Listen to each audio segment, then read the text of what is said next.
আসসালামু আলাইকুম ওয়া রাহমাতুল্লাহ। মহানবী সাল্লাল্লাহু আলাইহি ওয়াসাল্লামের ইন্তেকালের সময় একটি গায়বী আওয়াজ শোনা গিয়েছিল। শুধু তাই নয়, দাফন কাফনের পূর্বে রাসূল সাল্লাল্লাহু আলাইহি ওয়াসাল্লামের শেষ গোসলের সময় অদৃশ্য থেকে একটি বার্তা এসেছিল, যা উপস্থিত সকল মানুষ শুনেছিল। প্রিয় দর্শক, আজকের এই ভিডিওতে অজানা সেই বিষয়গুলো আমরা জানবো। এছাড়াও মহানবী সাল্লাল্লাহু আলাইহি ওয়াসাল্লাম সাহাবীদের সামনে নিজের ইন্তেকাল, দাফন কাফন সম্পর্কে কি কি ভবিষ্যৎবাণী করে গিয়েছিলেন তা বিস্তারিত জানবো ইনশাআল্লাহ। রাসূল সাল্লাল্লাহু আলাইহি ওয়াসাল্লাম আল্লাহ তাআলার একাধারে খলিল, হাবিব এবং মনোনীত রাসূল ছিলেন। এতদা সত্ত্বেও যখন তার জীবনকাল পূর্ণ হলো, তখন ওফাতে এক মুহূর্ত বিলম্ব করা হলো না। এমনকি যখন রাসূল সাল্লাল্লাহু আলাইহি ওয়াসাল্লামের রূহ কবজ করা হয়, তখনও আল্লাহর রাসূল অত্যন্ত কষ্ট নিয়ে কপাল দিয়ে ঘাম বের হতে থাকে, মুখ দিয়ে আহা নির্গত হয়, উপর্যুপরি অস্থিরতা দেখা দেয়, রং বদলে যায় এবং কপাল ঘর্মাক্ত হয়। তার এই অবস্থা দেখে উপস্থিত সবাই মর্মবেদনায় মুহ্যমান হয়ে পড়ে। নবুয়াতের পদমর্যাদা তাকদীরকে টলাতে পারেনি এবং তার পরিবারের ব্যথা ও বেদনার প্রতি লক্ষ্য করেনি। অথচ তিনি আল্লাহ তাআলার কাছে মকামে মাহমুদ ও হাউজে কাউসারের অধিকারী ছিলেন। তিনি সর্বপ্রথম কবর থেকে পুনরুত্থিত হবেন এবং তিনি কিয়ামতের মাঠে অপরাধীদের পক্ষে সুপারিশ করার জন্য মুখ খুলবেন। অথচ এই সাইয়্যিদুল মুরসালিন, ইমামুল মুত্তাকিন ও হাবিবে রব্বিল আলামিন এর ওফাতের দশা থেকে শিক্ষা ও উপদেশ গ্রহণ করি না এবং যে অবস্থা আমাদের হবে তা বিশ্বাস করি না। বরং আমরা কামনা, বাসনা ও পাপাচারের বেড়াজালে আবদ্ধ থাকি। সম্ভবত আমরা মনে করি আমরা চিরকাল পৃথিবীতে বেঁচে থাকব বা কুকর্ম সত্ত্বেও আল্লাহ তাআলার কাছে আমরা বড়, কিন্তু তা সত্য নয়। আমরা বরং নিশ্চিত রূপে জানি যে আমরা সবাই জাহান্নামে নিপতিত হব, কিন্তু যারা ফরেজগার ও সৎকর্মপরায়ণ তারাই কেবল জাহান্নাম থেকে বেঁচে যাবে। আল্লাহ তাআলা ইরশাদ করেছেন, তোমাদের প্রত্যেককেই জাহান্নাম অতিক্রম করতে হবে। এটা তোমাদের রবের অনিবার্য সিদ্ধান্ত। সবাইকেই এই রাস্তা দিয়ে যেতে হবে। হ্যাঁ, যারা দুনিয়ার জীবনে সাবধান ছিল তারাই শুধু সেখান থেকে উদ্ধার পাবে, আর জালিমদেরকে সেখানে নতজানু অবস্থায় ফেলে দেয়া হবে। অতএব প্রত্যেকের উচিত নিজের সম্পর্কে চিন্তা ভাবনা করা। ভুলে গেলে হবে না, যারা কবর থেকে উত্থিত হবে তাদের মধ্যে আমাদের হাবিবে হবেন প্রথম। সবাই সমবেত হলে তিনি হবেন তাদের নেতা। তার উম্মত জান্নাতে না যাওয়া পর্যন্ত অন্য উম্মতের জান্নাতে যাওয়া হারাম হবে। এবং এই সংবাদ শুনে রাসূল সাল্লাল্লাহু আলাইহি ওয়াসাল্লাম বলেন, এবার আমার চোখ জুড়িয়েছে। হযরত আয়েশা রাদিয়াল্লাহু তাআলা আনহা বলেন, অসুস্থ অবস্থায় রাসূল করিম সাল্লাল্লাহু আলাইহি ওয়াসাল্লাম আমাদেরকে বললেন, 7 ধরনের পানি সংগ্রহ করে আমাকে গোসল করাও। আমরা তাই করলাম। এতে তিনি কিছুটা স্বস্তি বোধ করলেন। এরপর তিনি নামাজ পড়লেন, উহুদ যুদ্ধে অংশগ্রহণকারীদের জন্য মাগফিরাতের দোয়া করলেন এবং আনসারদের সম্পর্কে ওয়াসিয়াত করলেন। এই প্রসঙ্গে তিনি ইরশাদ করলেন, হে মুহাজিরগণ, তোমরা সংখ্যায় ক্রমেই বেড়ে যাচ্ছ, কিন্তু আনসারদের সংখ্যা আর বাড়বে না। তারা আমার বিশেষ আপন। আমি তাদের মধ্যে এসে জায়গা নিয়েছি। তাদের মধ্যে যারা সৎকর্মপরায়ণ তাদের সম্মান করবে, আর কর্মীদের ত্রুটি বিচ্যুতি মার্জনা করবে। এরপর বললেন, তোমরা কি জানো আল্লাহর এক বান্দাকে আল্লাহ তাআলা দুনিয়া এবং আল্লাহর নিকট থাকা উপহার, এই দুইটি বস্তুর মধ্যে একটিকে বেছে নিতে বলল, আর সেই বান্দা আল্লাহর কাছে যা আছে তাই বেছে নিল। এই কথা শুনে আবু বকর রাদিয়াল্লাহু তাআলা আনহু হু হু করে কেঁদে উঠলেন, কেননা এই কথার মর্ম অর্থ শুধুমাত্র তিনিই বুঝতে পারলেন। রাসূল সাল্লাল্লাহু আলাইহি ওয়াসাল্লাম সবাইকে বললেন, তোমরা আবু বকরকে শান্ত করো। নিজেও বললেন, আবু বকর, শক্ত হও, ঘাবড়িও না। যেসব দরজা মসজিদের দিকে খুলে সেগুলো সব বন্ধ করে দাও, কিন্তু আবু বকরের দরজা বন্ধ করবে না। আমি আবু বকরের থেকে শ্রেষ্ঠ কাউকে জানি না। হযরত আয়েশা রাদিয়াল্লাহু তাআলা আনহা বললেন, এরপর রাসূল সাল্লাল্লাহু আলাইহি ওয়াসাল্লামের পবিত্র রূহ আমারই ঘরে, আমারই পাঁজরের উপরে দেহপিঞ্জর ত্যাগ করে ঊর্ধ্ব জগতের দিকে গমন করে। ওফাতের সময় আল্লাহ তাআলা আমার লালা ও তার লালা একত্রিত করে দেন। আমার ভাই আব্দুর রহমান তখন একটি মিসওয়াক হাতে নিয়ে আমার কাছে উপস্থিত হয়। রাসূল সাল্লাল্লাহু আলাইহি ওয়াসাল্লাম মিসওয়াকটির দিকে অপলক তাকিয়েছিলেন। আমি বুঝলাম এটা তার খুব ভালো লেগেছে, তাই জিজ্ঞেস করলাম, মিসওয়াকটি কি আপনাকে দেব? তিনি মাথার ইশারায় সম্মতি প্রকাশ করলেই আমি সেটা তার হাতে দিলাম। তিনি মুখে দিয়ে এই তিক্ততা অনুভব করলেন। আমি জিজ্ঞেস করলাম, নরম করে দেব? তিনি মাথা ইশারা দিয়ে বললেন, হ্যাঁ। সে মতে আমি সেটি চিবিয়ে নরম করে দিলাম। এভাবে জীবনের শেষ মুহূর্তে আমার লালা ও তার লালা একত্রিত হয়ে যায়। রাসূল সাল্লাল্লাহু আলাইহি ওয়াসাল্লাম এর সামনে একটি পেয়ালায় পানি রাখা ছিল। তিনি পানিতে হাত রেখে বললেন, লা ইলাহা ইল্লাল্লাহ, মৃত্যু বড় কঠিন। এরপর তিনি হাত উপরে তুলে বললেন, রফিকে আলা, রফিকে আলা। তখন আমি মনে মনে বললাম, আল্লাহর কসম, এখন তিনি আমাদেরকে অপছন্দ করবেন।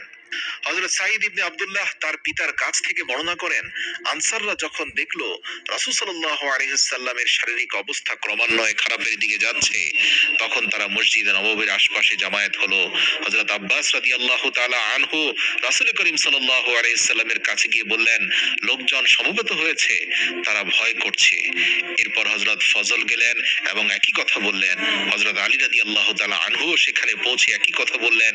এরপর হযরত মুহাম্মদ সাল্লাল্লাহু আলাইহি ওয়াসাল্লাম বাহু প্রসারিত করে বললেন, আমার হাত ধরো।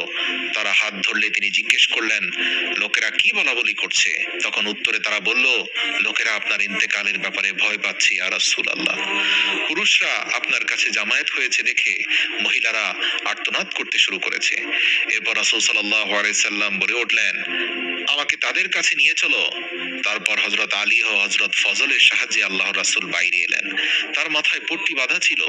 তিনি পা টেনে টেনে কষ্ট করে এসেছিলেন। এরপর তিনি মিম্বারের নিচের সোপানে বসে গেলেন, জনতার দিকে তাকিয়ে রইলেন। হযরত মুহাম্মদ সাল্লাল্লাহু আলাইহি সাল্লাম আল্লাহর প্রশংসার পর ইরশাদ করলেন, হে মুসলমানগণ, আমি শুনেছি তোমরা আমার মৃত্যুর ব্যাপারে ভয় পাচ্ছ। মনে হয় তোমরা আমার ইন্তেকালকে ঘৃণা করছো। আমি কি এর আগে আমার মৃত্যু সম্পর্কে তোমাদেরকে খবর দিইনি? আমার পূর্বে যে সকল নবী রাসূল প্রেরিত হয়েছিলেন, তাদের কেউ কি মৃত্যুর কবল থেকে রক্ষা পেয়েছে? না। তোমাদের মধ্যে কি কেউ অমর হয়েছে? না। শোনো, আমি তোমাদের প্রভুর সাথে মিলিত হব, তোমরাও তার সাথে মিলিত হবে। আমি তোমাদেরকে ওয়াসিয়াত করছি, যারা পূর্বে হিজরত করে এখানে এসেছে, তাদের সাথে সৎ ব্যবহার করবে। আমি মুহাজিরদেরকে পারস্পরিক সদ্ভাব বজায় রেখে চলার জন্য ওয়াসিয়াত করছি। কেননা আল্লাহ বলেন, মহাকালের কসম, মানুষ অবশ্যই ক্ষতিগ্রস্ত, কিন্তু তারা নয় যারা ঈমান আনে ও সৎকর্ম সম্পাদন করে এবং পরস্পরকে সত্য ও সবরের উপদেশ দান করে। সকল কাজই আল্লাহর আদেশে সংগঠিত হয়। কাজেই কোনো ব্যাপারে বিলম্বের কারণে তোমরা তাতে তাড়াহুড়ো করবে না, কেননা কারো তাড়াহুড়ার কারণে আল্লাহ তাড়াহুড়া করেন না। যে আল্লাহর উপর প্রবল হতে চাইবে, আল্লাহ তাকে পরাভূত করবেন। তিনি স্বয়ং বলেছেন, ক্ষমতায় অধিষ্ঠিত হলে সম্ভবত তোমরা পৃথিবীতে বিপর্যয় সৃষ্টি করবে এবং আত্মীয়তার বন্ধন ছিন্ন করবে। আনসারদের ব্যাপারে আমি তোমাদেরকে সদাচরণের ওসিয়ত করছি, কারণ তারা তোমাদের পূর্বে মদিনায় বসবাস ও খাঁটি ঈমান অর্জন করেছে। তারা নিজেদের অর্ধেক ফসল তোমাদেরকে দান করেছে, নিজেদের অভাব অনটন সত্ত্বেও তোমাদেরকে অগ্রাধিকার দিয়েছে। মনে রেখো, তোমাদের কেউ যদি দুইজন ব্যক্তির উপরও শাসন ক্ষমতা লাভ করে, তাহলে তাদের সৎকর্মপরায়ণ ব্যক্তি যা দেয় তা যেন সে কবুল করে এবং কেউ অন্যায় করলে তাকে যেন ক্ষমা করে। তাদের উপর নিজেদের যেন অগ্রাধিকার না দেয়। জেনে রেখো, তোমাদের সাক্ষী আমি, তোমরা আমার সাথে মিলিত হবে। সাবধান, তোমাদের প্রতিশ্রুত স্থান হাউজে কাউসার। আমার এই হাউজ সিরিয়া, বসরা ও ইয়েমেনের চেয়েও প্রশস্ত। এর একটি প্রণালীর পানি দুধের চেয়ে সাদা, ফেনার চেয়ে নরম এবং মধুর চেয়েও মিষ্টি। কেউ একবারে এ পানি পান করলে সে কখনো পিপাসিত হবে না। এ পানি কঙ্কর, মতি ও মৃত্তিকা মেশকের চেয়েও শ্রেষ্ঠ। শুনো, যে ব্যক্তি কাল আমার কাছে এসে মিলিত হতে চায়, সে যেন নিজের জিহবা ও হাতকে সংযত রাখে এবং এগুলোকে যোগ্য কাজে ব্যবহার করে। তিনি আরো বলেন, গুনাহ নিয়ামতকে পাল্টে দেয় এবং চরিত্রকে ধ্বংস করে। যখন জনগণ সৎকর্ম করবে, তখন তাদের শাসকও সৎকর্ম করবে, আর জনগণ কুকর্মী হলে তাদের শাসকও তাদের প্রতি দয়া পরবশ হবে না। আল্লাহ তাআলা বলেছেন, মানুষের কৃতকর্মের দরুন আমি কত জালেমকে তাদের শাসক করে দেই। হযরত ইবনে মাসউদ রাদিয়াল্লাহু তাআলা আনহু বর্ণনা করেন, রাসূল সাল্লাল্লাহু আলাইহি ওয়াসাল্লাম হযরত আবু বকর রাদিয়াল্লাহু তাআলা আনহুকে বললেন, কিছু জিজ্ঞেস করে নাও। তিনি আরজ করলেন, ইয়া রাসূলুল্লাহ, মৃত্যু কি নিকটবর্তী? উত্তরে নবী করিম সাল্লাল্লাহু আলাইহি সাল্লাম বললেন, হ্যাঁ, নিকটবর্তী। হযরত আবু বকর রাদিয়াল্লাহু তাআলা আনহু বললেন, হে আল্লাহর নবী, আল্লাহর নিকটস্থ বস্তু আপনার জন্য মোবারক হোক। আমরা যদি জানতাম আপনি কোথায় যাবেন। তারপর রাসূল সাল্লাল্লাহু আলাইহি সাল্লাম বললেন, হ্যাঁ, কোথায় যাব? আমি অবশ্যই আল্লাহর দিকে যাব, সিদরাতুল মুনতাহার দিকে, তারপর জান্নাতুল মাওয়ার দিকে, তারপর জান্নাতুল ফেরদাউসের দিকে, চিরন্তন জীবন ও সুমধুর আয়েশের দিকে। হযরত আবু বকর সিদ্দিক রাদিয়াল্লাহু তাআলা আনহু আরজ করলেন, আপনাকে গোসল দেবে কে ইয়া রাসূলুল্লাহ? নবী করিম সাল্লাল্লাহু আলাইহি সাল্লাম বললেন, আমার পরিবারের নিকটতম পুরুষ। এরপর যে একটু দূরের প্রশ্ন করা হলো, আপনার কাফন কি হবে? নবী করিম সাল্লাল্লাহু আলাইহি সাল্লাম বললেন, আমার এসব কাপড় দিয়েই কাফন দেবে। ইয়েমেনি জোড়া ও মিশরীয় চাদর যা আমার গায়ে আছে তাই দিয়ে দিবে। তারপর প্রশ্ন করা হলো, ইয়া রাসূলুল্লাহ, আপনার জানাজার নামাজ আমরা কিভাবে পড়ব? এই প্রশ্নটি করে হযরত আবু বকর সিদ্দিক রাদিয়াল্লাহু তাআলা আনহু আবারও কাঁদতে লাগলেন। উপস্থিত সবাইও তার সাথে কাঁদতে লাগলো। রাসূল করিম সাল্লাল্লাহু আলাইহি সাল্লাম নিজেও কেঁদে বললেন, থামো সবাই, আল্লাহ তোমাদের মাগফিরাত করুন এবং তোমাদের নবীর বিনিময়ে তোমাদেরকে উত্তম প্রতিদান দান করুন। তোমরা যখন আমাকে কাফন পরিয়ে দেবে তখন খাট আমারই কক্ষেই আমার কবরের পাশে রেখে কিছুক্ষণের জন্য তোমরা বাইরে চলে যাবে। সর্বপ্রথম যিনি আমার উপর বিশেষ করুণা বর্ষণ করবেন তিনি হলেন আমার রব। তিনি এবং তার কাছের ফেরেশতাগণ আমার প্রতি রহমত করতে থাকবে। এরপর ফেরেশতাগণের মধ্যে শ্রেষ্ঠ ফেরেশতা জিব্রাইল, মিকাইল, আজরাইল, ইসরাফিল এরা সকলেই আমার জানাজা আদায় করবে। এরপর অবশিষ্ট সকল ফেরেশতারা নামাজ পড়বে। তারপর তোমরা ভেতরে এসে আমার জানাজার নামাজ পড়বে। এক এক দল আলাদা আলাদা এসে নামাজ পড়বে। আমার প্রশংসা করে আমাকে কষ্ট দেবে না, চিৎকার করবে না এবং সজোরে কান্নাকাটি করবে না। প্রথমে ইমাম নামাজ শুরু করবে আমার পরিবারের নিকটতম লোকজনকে নিয়ে, তাদের পর যারা কিছু দূরের, তারপর মহিলারা, এরপর কিশোরদের দল আসবে। হযরত আবু বকর সিদ্দিক রাদিয়াল্লাহু তাআলা আনহু জিজ্ঞেস করলেন, কবরে কে নামাবে? উত্তরে নবী করিম সাল্লাল্লাহু আলাইহি সাল্লাম একই উত্তর দিলেন। বললেন, আমার পরিবারের নিকটতম কয়েকজন লোক নামবে। ইন্তেকালের পূর্বে হযরত আয়েশা রাদিয়াল্লাহু তাআলা আনহা একটি আওয়াজ পেলেন। তিনি আরজ করলেন, ইয়া রাসূলুল্লাহ, এই মৃদু আওয়াজ কি মালাইকাল মউতের? উত্তরে নবী করিম সাল্লাল্লাহু আলাইহি সাল্লাম বললেন, তুমি ঠিক বলেছো হে আয়েশা, মালাইকাল মউত আমার কাছে এসে বলেছে, আল্লাহ তাআলা আমাকে পাঠিয়েছে, আদেশ করেছেন যাতে বিনা অনুমতিতে আপনার কাছে গমন না করি। আপনি অনুমতি না দিলে আমি চলে যাব, আর অনুমতি দিলে ভেতরে আসব। আল্লাহ আরো নির্দেশ দিয়েছেন যেন আপনার কথা ছাড়া আপনার রূহ কবজ না করি। এখন আপনি কি বলেন? আল্লাহ রাসূল সাল্লাল্লাহু আলাইহি সাল্লাম মালাইকাল মউতকে বললেন, জিবরাইল আসা পর্যন্ত তুমি অপেক্ষা করো। জিবরাইল আসার সময় হয়ে গেছে। হযরত আয়েশা রাদিয়াল্লাহু তাআলা আনহু বললেন, সবকিছু শুনে সবকিছু দেখে আমি চুপ করে রইলাম। এমন সময় মনে হলো আমরা এক ভয়ঙ্কর শব্দে হতবাক হয়ে গেছি। তাকে কিছুই বলতে পারছিলাম না। বিষয়টি ভয়ঙ্করতা ও আতঙ্কের কারণে আমাদের বাক শক্তি রহিত হয়ে গিয়েছিল। আমাদের মন মস্তিষ্ক ভীত সন্ত্রস্ত হয়ে গিয়েছিল। কিছুক্ষণের মধ্যে জিবরাইল আলাইহিস সালাম এসে সালাম করলেন। আমি তার মৃদু আওয়াজ চিনতে পারলাম। ঘরের সবাই বের হয়ে গেল। তিনি ভিতরে এলেন এবং রাসূল সাল্লাল্লাহু আলাইহি সাল্লামের খেদমতে আরজ করলেন। তিনি বললেন, ইয়া রাসূলুল্লাহ, আল্লাহ আপনাকে সালাম জানাচ্ছেন। আপনি কেমন অনুভব করছেন? তিনি আপনার অবস্থা আপনার চেয়ে বেশি জানেন, কিন্তু তিনি আপনার মান সম্মান ও গৌরবকে মানুষের উপর পূর্ণাঙ্গ করতে চান।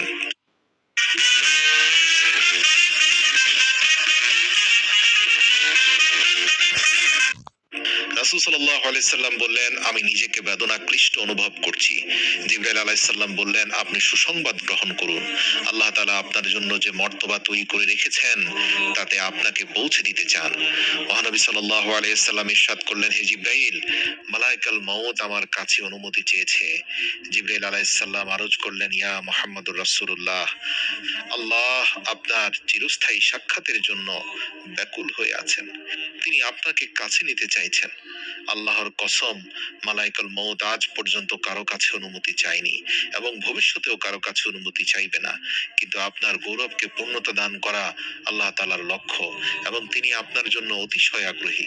রাসূল সাল্লাল্লাহু আলাইহি সাল্লাম বললেন, এখন তুমি তার আগমন পর্যন্ত এখান থেকে যাবে না। এরপর রাসূল সাল্লাল্লাহু আলাইহি সাল্লাম মহিলাদেরকে ভেতরে ডেকে নিলেন। তিনি হযরত ফাতেমা রাদিয়াল্লাহু তাআলা আনহুকে কাছে টেনে নিলেন এবং বললেন যে, তুমি আমার ইন্তেকালের 6 মাসের মধ্যেই আমার সাথে সাক্ষাৎ করবে। এ কথা শুনে ফাতেমা রাদিয়াল্লাহু তাআলা আনহু খুশি হলেন, যদিও পিতার মৃত্যুর যন্ত্রণা দেখে তিনি কষ্টও পেয়েছিলেন। এদিকে জিব্রাইল আলাইহিস সালাম আরজ করলেন, আসসালাতু ওয়াসসালামু আলাইকা ইয়া রাসূলুল্লাহ, এইটা আমার পৃথিবীতে সর্বশেষ অবতরণ। এরপর আমি আর কখনো অবতরণ করব না। ওহীও সমাপ্ত হলো। আপনার কাছে উপস্থিতি ছাড়া পৃথিবীতে আমার কোনো কাজও ছিল না। এখন আমি আমার স্থানে অবস্থান করব। হযরত আয়েশা রাদিয়াল্লাহু তাআলা আনহা বললেন, আল্লাহর কসম, ঘরের কারো কোনো শব্দ করার সাধ্য ছিল না এবং কেউ পুরুষদেরকেও ডাকছিল না। জিবরাইল আলাইহিস সালামের কথাবার্তা আমাদের সবাইকে ভীত সন্ত্রস্ত করে দিয়েছিল। এরপর আমি উঠে রাসূল সাল্লাল্লাহু আলাইহি সাল্লামের পবিত্র মাথা কোলে তুলে নিয়ে তার বুকে হাত রেখে দিলাম। তার সংজ্ঞাহীনতা শুরু হলো। তার কপাল থেকে এত ঘাম বের হচ্ছিল যা আমি কোনো মানুষের মধ্যে কখনো দেখিনি। আমি আঙ্গুল দিয়ে ঘাম মুছে দিয়েছিলাম। এর চেয়ে উৎকৃষ্ট সুগন্ধি আমার জানা ছিল না। তার ঘাম থেকে এত সুঘ্রাণ আসছিল। যখনই তার সংজ্ঞা ফিরে আসতো তখন আমি বলতাম, আপনার প্রতি আমার পিতামাতা কোরবান হোক, ঘরবাড়ি সবকিছুই কোরবান হোক। আপনার কপাল এত ঘামছে কেন ইয়া রাসূলুল্লাহ? তখন আয়েশাকে উদ্দেশ্য করে আল্লাহর রাসূল শেষবারের মতো বলল, আয়েশা, মুমিনের প্রাণ ঘামের সাথেই বের হয়, আর কাফেরের প্রাণ গাধার মতো নির্গত হয়। তখন আমরা ভয় পেলাম এবং নিজ নিজ ঘরে লোক পাঠালাম। সর্বপ্রথমে যে ব্যক্তি আমাদের কাছে এসেছিল সে ছিল আমার ভাই। আল্লাহ রাসূলের ওফাতের পূর্বে তিনি দুটি কথা বলেছিলেন, নামাজ, নামাজ, নামাজ। হে আমার উম্মতেরা, যতদিন তোমরা জামাতের সাথে নামাজ পড়বে ততদিন তোমরা দ্বীনের উপর প্রতিষ্ঠিত থাকতে পারবে। এছাড়াও অধীনস্থদের প্রতি সদাচরণ করতে বলে গিয়েছিলেন। রাসূল সাল্লাল্লাহু আলাইহি ওয়াসাল্লামের ইন্তেকালের পর সাহাবায়ে কেরামরা কান্নায় ভেঙে পড়েন। ফেরেশতারা দেহ মোবারক বস্ত্র দিয়ে ঢেকে দেয়। কোন কোন সাহাবী তার ইন্তেকাল অস্বীকার করলেন, আবার কেউ কেউ বোবা হয়ে গেলেন। তারা অনেকদিন পর্যন্ত কথা বলার বাকশক্তি হারিয়ে ফেললেন এবং অনেকে পাগলের মতো আবল তাবল বকতে লাগলেন।